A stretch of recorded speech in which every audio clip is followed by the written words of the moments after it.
একেবারে মধ্য Kolkata central avenue, যেখানে দুঃসাহসিকভাবে একেবারে রাতের দিকে দুষ্কৃতী তাণ্ডবের ঘটনা, সেই ঘটনারও কিন্তু 2.5 দিন পেরিয়ে গিয়েছে। এখনো পর্যন্ত পুলিশ কাউকে গ্রেফতার করতে পারেনি। একজন শয্যাশায়ী প্রৌঢ়া একেবারে ঘরের ভেতরে ঢুকে দুষ্কৃতীরা সেখানে তাণ্ডব চালিয়েছে, লক্ষাধিক টাকা এবং তার সঙ্গে সোনার গয়না লুটপাট করে নিয়ে গিয়েছে। ময়ূক ঠাকুর চক্রবর্তী সরাসরি রয়েছেন আমাদের সঙ্গে। ময়ূক, যেভাবে ঘটনা ঘটেছে তাতে একেবারে দুষ্কৃতীরা তারা দীর্ঘদিন ধরে নজর রেখে পরিকল্পনা করে রেকি করেই কি অভিযান চালিয়েছে। ঘটনার পর 2.5 দিন কেটে গেল, একেবারে খাস কলকাতা, পুলিশ কিচ্ছু করতে পারছে না। ক্যান্সারে নেই আর ভয়, NCRI হবে এর জয়। আপনাদের ভরসা নেতাজি সুভাষচন্দ্র বোস ক্যান্সার হসপিটাল।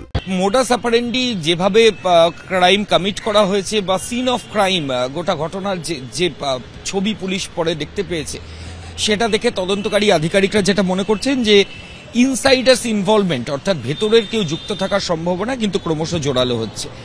যেটা নতুন তথ্য এখনো পর্যন্ত তদন্তকারীদের হাতে এসেছে সেটা হচ্ছে যে গত বুধবার গোটা ঘটনার সূত্রপাত রাত 11:20 নাগাদ।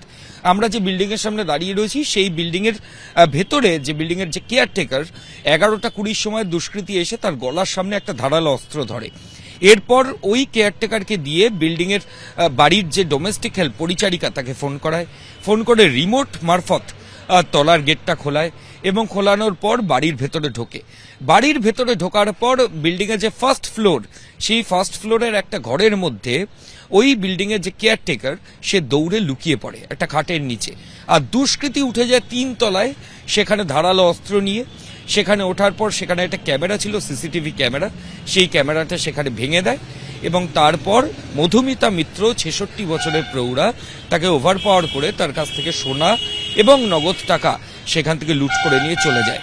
এবং ওঠার সময় ওই কেয়ারটেকারের মোবাইল ফোনটা দুষ্কৃতী হাতে নিয়ে ওপরে উঠেছিল যাতে কেয়ারটেকার কাউকে ফোন না করতে পারে। আবার নামার সময় কেয়ারটেকার ঠিক যেখানে থাকে সেখানে ফোনটা রেখে সে চলে যায়। এখন তদন্তকারী আধিকারিকদের যেটা প্রশ্ন, আরো বেশ কিছু জিনিস পাওয়া যাচ্ছে যে ওই যে দুষ্কৃতী যে এই গোটা তাণ্ডব চালিয়েছে ধারালো অস্ত্র নিয়ে, সে মূলত মুখে একটা গামছা লাগিয়েছিল যাতে তার মুখটা আইডেন্টিফাই করা না যায় এবং মাথাও কাপড় দিয়ে ঢাকা ছিল, মুখ এবং মাথা ঢাকা অবস্থায় ছিল। এবং ওই দুষ্কৃতীর সঙ্গে আরো একজন এসেছিল এমনটাই সূত্র মারফত জানা যাচ্ছে, যদিও সেই ব্যক্তি যে দ্বিতীয় দুষ্কৃতী সে বাড়ির ভেতরে ঢোকেনি, সেই বিল্ডিং এর ভেতরে যে পার্কিং রয়েছে সেখানে একটা গাড়ির পেছনে লুকিয়েছিল। এখন তদন্তকারী আধিকারিকদের যেটা প্রশ্ন সেটা হচ্ছে দুষ্কৃতী কি করে জানলো 3 তলার কোন রুমে মধুমিতা মিত্র ঘুমোচ্ছেন? দুষ্কৃতী কি করে জানলো যে 3 তলায় কোথায় সিসিটিভি ক্যামেরা রয়েছে যেটা ভাঙতে হবে? দুষ্কৃতী যাওয়ার সময় মোবাইলটা নিয়েও পড়ে উঠলো, ফেরার সময় এত সহানুভূতিশীল হয়ে গেল কেয়ারটেকারের ওপর যে সে আবার মোবাইলটা ওখানে ফেলে তারপর চম্পট দিল।